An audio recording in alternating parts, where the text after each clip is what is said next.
Hello everyone, welcome to my Let's Play of Silent Hill 3, and before we do anything, I want to show off what happens when you die. Why am I showing this off? I don't know. Basically, if you die in the hospital, there's a... hang on, this wrong place.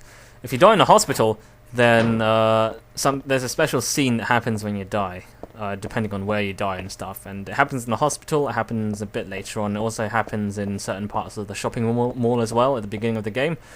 But yeah, at this point I'm going to deliberately kill myself. And while I'm at it, I'm also going to show off the stun gun, just to show you how it works.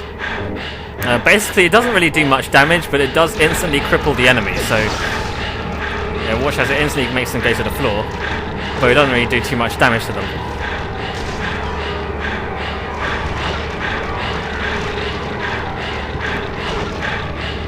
Take this!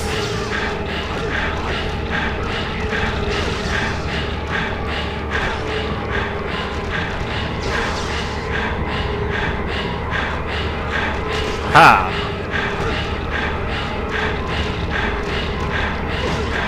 And when you run out of power, you just poke them.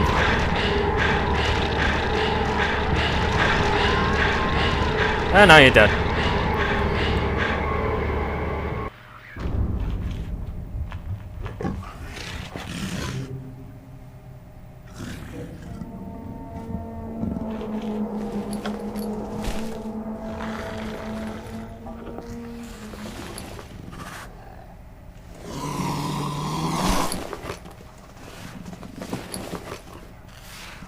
Yep, that's what happens when you die in certain areas. Some guy drags you off and does stuff.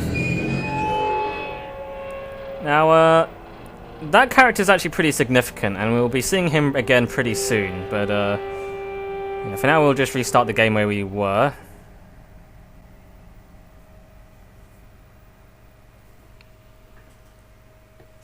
There we go, and continue from the last save.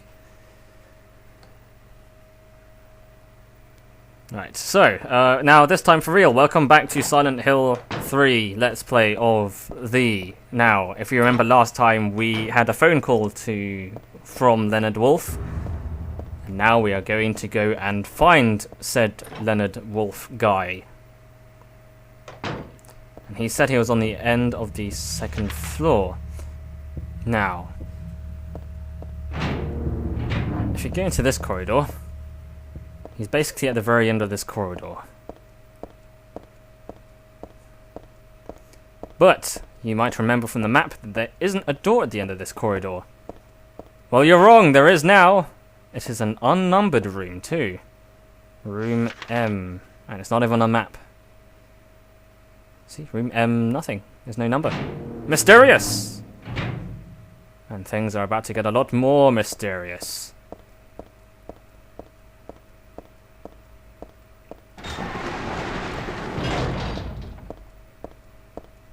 Hang on, just let me... I'm going to unequip my bulletproof vest so it can make things a bit quicker. Although in the time I took to unequip that, I probably could have saved the time. Anyway, yeah, so lots of doors opening and closing.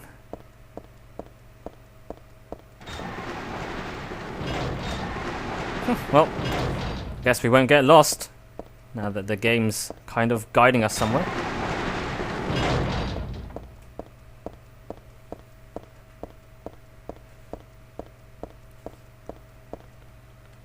Not this way.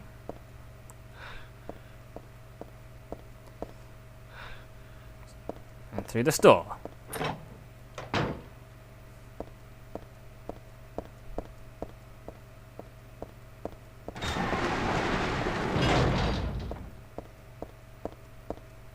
And multiple paths.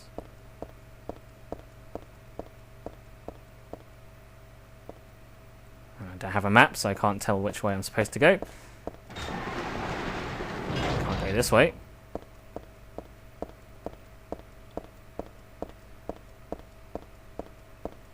Huh. A dead end. Wasn't actually expecting that. Remember when I said I wouldn't get lost? Guess what's happening? I swear I've checked every entrance.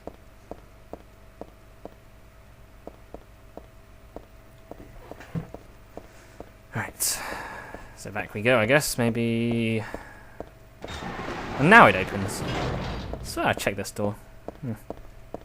Oh well.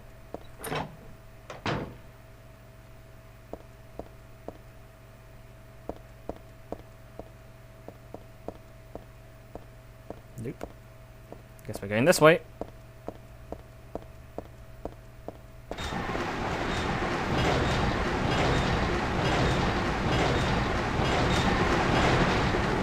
And this looks like a safe spot.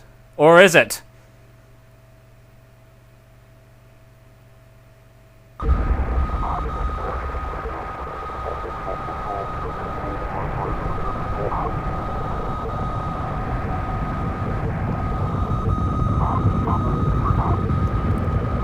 Why does this kind of remind me of the moon landing?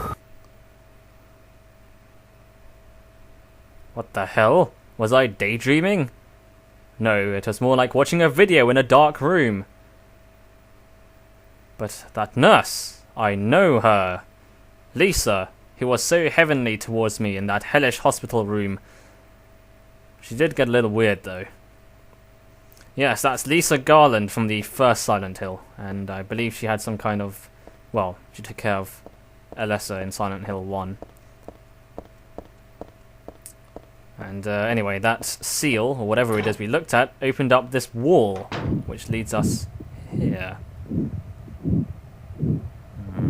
There's a ladder. Not much else here, so let's climb.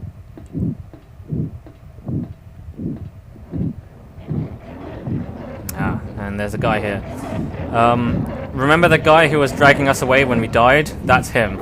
I believe his name is like Valtiel or something like that, or the caretaker. But and his role is basically to look after Heather and make sure that she's basically important for the overall plans of the order. So he needs to make sure that she does everything correctly. But he doesn't really do a whole lot, and to be frank, I think he's a bit of a slacker, so I'm going to call him the slacker monster, because look at him, he's just pretending to look busy. He's doing shit all, he's just standing there turning a pipe. Also, there's a nurse hanging there. No, seriously, he does nothing. And, oh jeez. We're back in the hospital. There's a dead body here. But the walls are bleeding and shit, which is actually a pretty cool effect. We're on the 3rd floor now, so I guess now we just explore around a bit. The only problem with this cool, sort of really awesome bloody effect, you can barely tell where the doors are. Seriously, it all looks the same. I'm just going to save the game here because I think one of these rooms has... I guess no, it's a save room here. And some bullets. Don't mind the hand. It does nothing.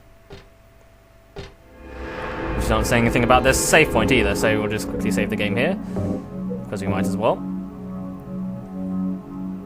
And then we'll head back outside to explore the room full of bloody... I don't know, the walls appear to be burning or bleeding or something, which is actually, I don't know, I really do like the effect. It's pretty neat. There's a dead body there, there's a piece of meat on the ground, but we can't do anything with it. Can we? No. She says piece of meat on the ground like it's an important item, but it's not really. I try to find doors to open, but you can't. No, this one's locked. Yeah, I saw the doors here. No, wait, we've missed a door. It's this one. And there is blood. A dead body hanging from the ceiling. The blood is dripping from it has totally filled the bucket. That's full out bloodletting. And there's this dead body, slowly bleeding out. We can't do anything with the moment, so we'll be back. For now, let's continue exploring.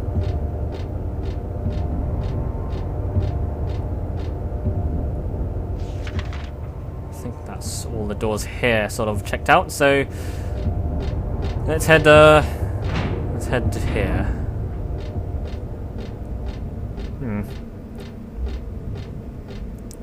You will notice there is a lot of red in Silent Hill 3, much more than there is in 2. I don't know about 1. I guess it's kind of similar to 1, but it's a weird smell. And yep, we got the Snorks. They're back now. There is one thing I didn't do properly last time, and that's to actually is to use a gun. That's the best way of fighting Snorks is using a gun. I didn't actually reload here. I didn't actually use a gun when I fought them in the apartment block, and there's a reason for that. I forgot that the gun was the best way to take them out. They actually seem to have a weakness to guns. If you look, the guns actually stun them quite a bit compared to melee weapons. So you can just shoot them from a distance and they won't be able to knock you over. You need to make sure they're actually dead, so you can just finish them off with a... Yep. Take this! Yep, just as I thought, he was just pretending to be dead. Remember when they attacked me in the shopping mall? I mean, not shopping mall, the office block. Afterwards, they can pretend to die and they'll stay there for a while. But you can tell when they're dead when they bleed out like they do in Resident Evil. So yeah, the handgun is actually pretty good against the Snorks, and I've got 1 billion ammo, so I might as well. So it actually stuns them quite a bit, so... Another one around the corner.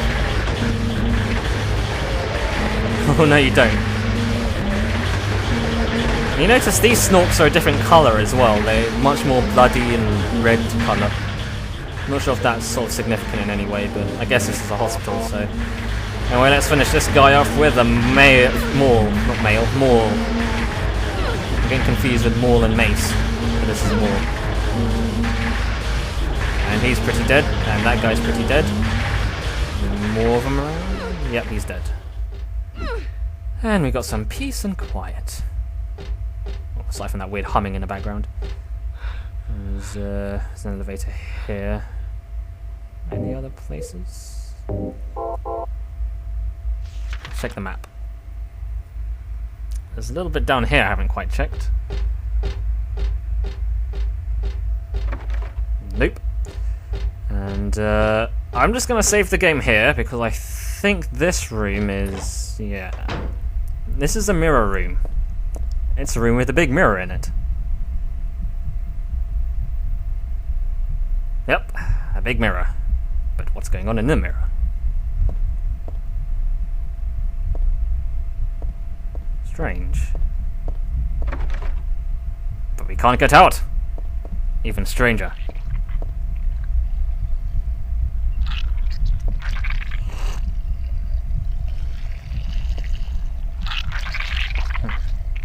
Something's definitely not right.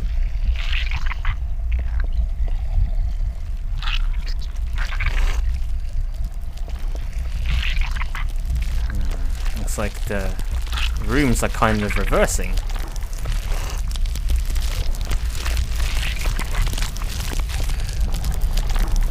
Meanwhile, Heather is all bloody over there. And now Heather is not moving. Strange.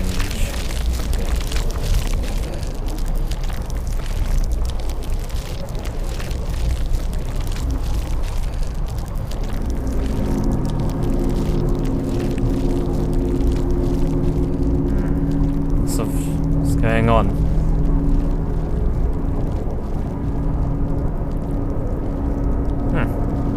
I appear to be slightly covered in blood. Oh, where are my legs? Pretty strange. Everything's all blurry in the room. And the bleeding effect seems to be crawling up my leg. I wonder what significance this has on my... oh, it's hurting me. Well, might as well wait it out because I'm not using first aid kits.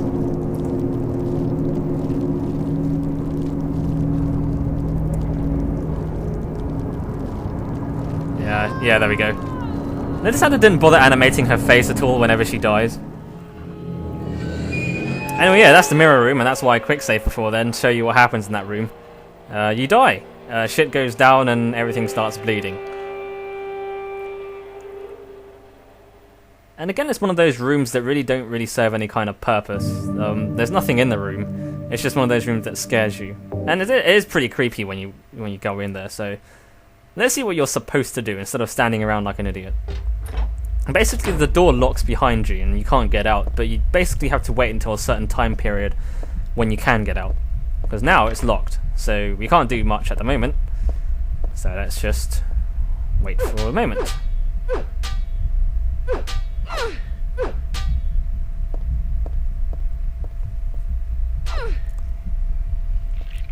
Now you notice that the weird evil blood stuff is coming through the pipes.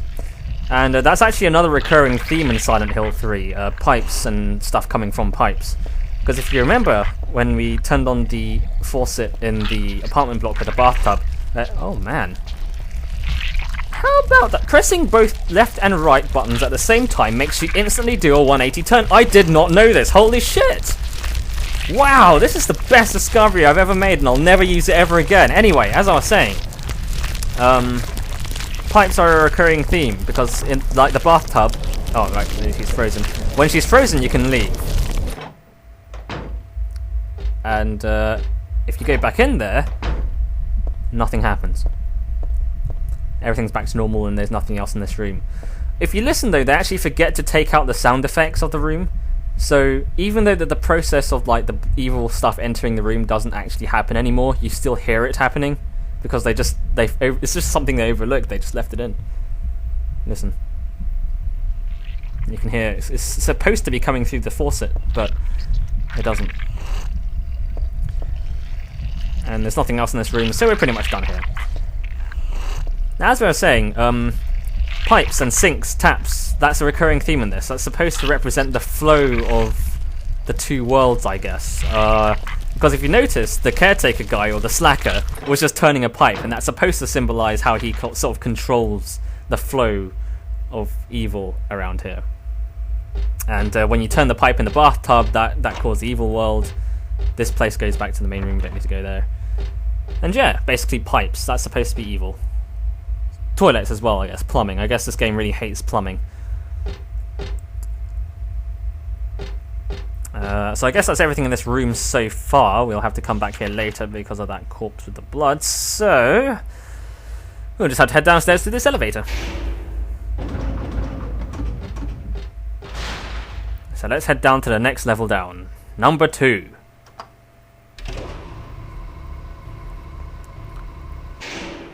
And what's on this floor?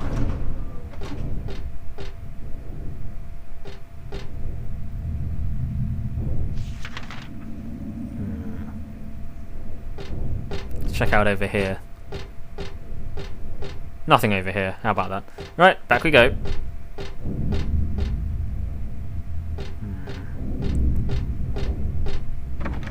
That's broken. And there's a glass thing here. You can't quite see behind because of this wibbly effect, but if you look behind the glass, you can just about make out 2 figures, I think. There's someone on behind the glass. It looks kind of like a person, but it makes it kind of hard to see. I think it's the caretaker, or the slacker. He's basically making out with a nurse. And he does that quite a few times. So not only is he a slacker, he has nurses on the side. So, yeah. Great monster you got there, Underworld. Otherworld. He does jack shit and abuses the nurses. I'm sure he does actually play a kind of an important role in the story, but you never see him do any of it. There's a ringing noise coming from in here. This isn't the locker that's ringing. This isn't the locker that's ringing. This isn't the... It's right there, just... Fine, jeez, there it goes.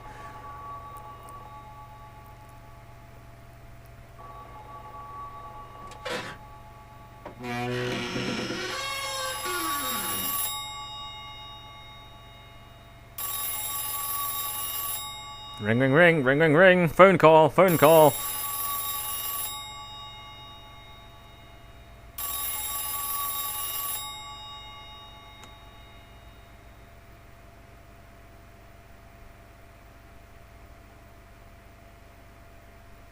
Happy birthday to you.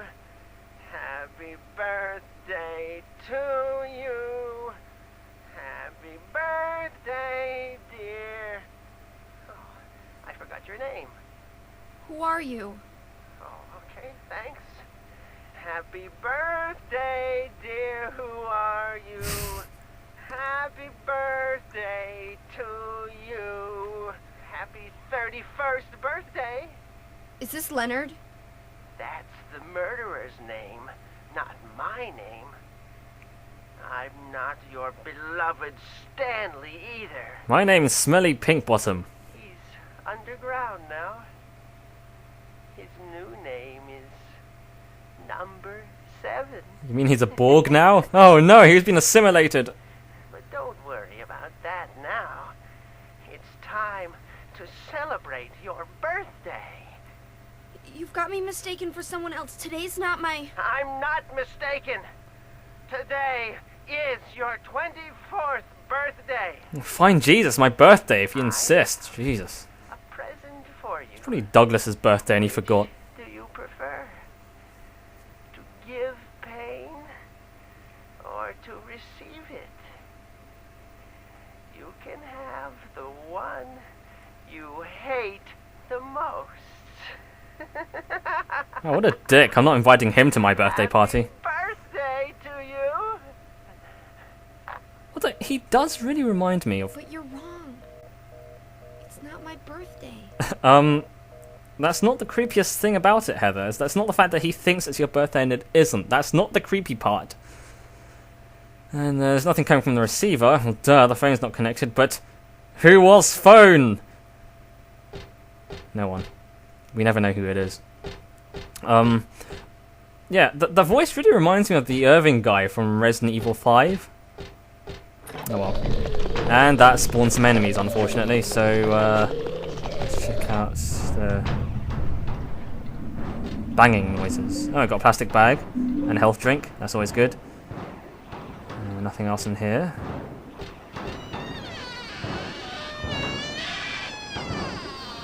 Hi, how's it going? Something strange is cooped up in the locker. I think I'm safe, but I shouldn't get too close. Actually, the more I look at it, the more pitiful it seems. Like a child locked up in here with no chance of escape. Well, we won't do anything to help it. So long, suckers. Enjoy your eternal imprisonment.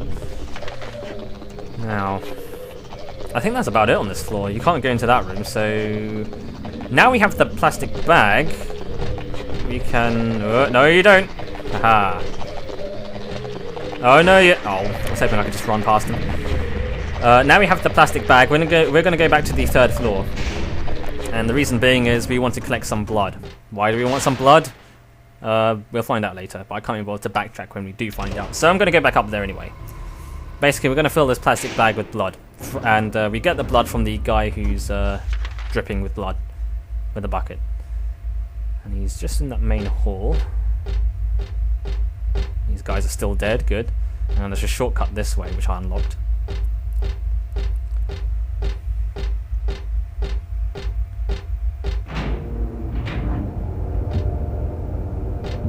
Which door was it? This one, I believe. Cool. Right, so I'm just going to use a bag and fill it with blood. There we go. Notice too how that tiny bag like emptied half the bucket as well. Oh well. We'll just leave that guy hanging around. Ha ha ha. Right, so, guess we head on to the other floor we haven't been to. Whoops, nearly fell. Actually, yeah, that is a good point. Someone did correct me on my other video. You can actually fall to your death, but it basically... you basically have to keep running off it for it to fall down it. And the number of times you keep running off and making her trip before she falls off completely depends on the amount of health she has. So at the moment I'm quite good health, so I'll have to keep running forward off the ledge a few times before I actually do fall to my death and die. We ain't gonna do that, so fuck that shit. So let's all check these doors. We're on the 1st floor now, so... And some nurses just spawns behind me, I believe. I think they're behind me. I'm not going to rotate the camera. Yeah. See if I can just run past him. Aha! Oh fuck, he grabbed me. There's a nurse coming at me. Alright, maybe I should take these guys on. I gotta equip the gun. No, that's not a gun. This is a gun. Reload! Alright, let's do this shit. And once I'm just hitting the nurse. Whoa, where did you come from?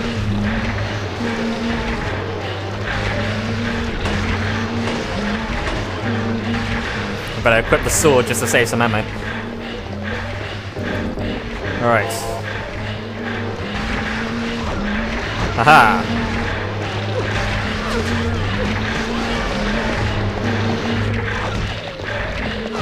Oh, the Snork's heading towards me. Damn it. See, this is why I hate fighting nurses and Snorks, because for the nurses you want to use close range, because that kills them quicker. But for Snorks you want to use guns. So you have to keep switching back and forth between weapons, or using a melee weapon on a Snork, which will just become really cumbersome and you'll end up falling over a lot. And this is the room which had the save room in it the first time round. There's nothing in this room, so let's see what's in here. Oh, nothing. Wow, wow, this room has nothing in it. Like, absolutely nothing. Not even enemies. Normally when there's a useless room, there are at least some enemies in it, but this room is entirely empty. How weird. You don't normally get that. Oh well, I'm out of here. Now, just keep going this way. Nope, locked. Locked. Locked. And... no you don't. Stay down. I'm gonna finish you off with a maul or something. Yep.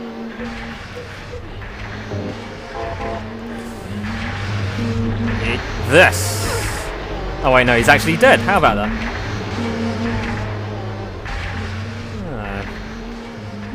I've got an ampule. Dirty syringes. Not about to use them, that's for sure. And there's a memo here on the chart. Dr. Midkiff.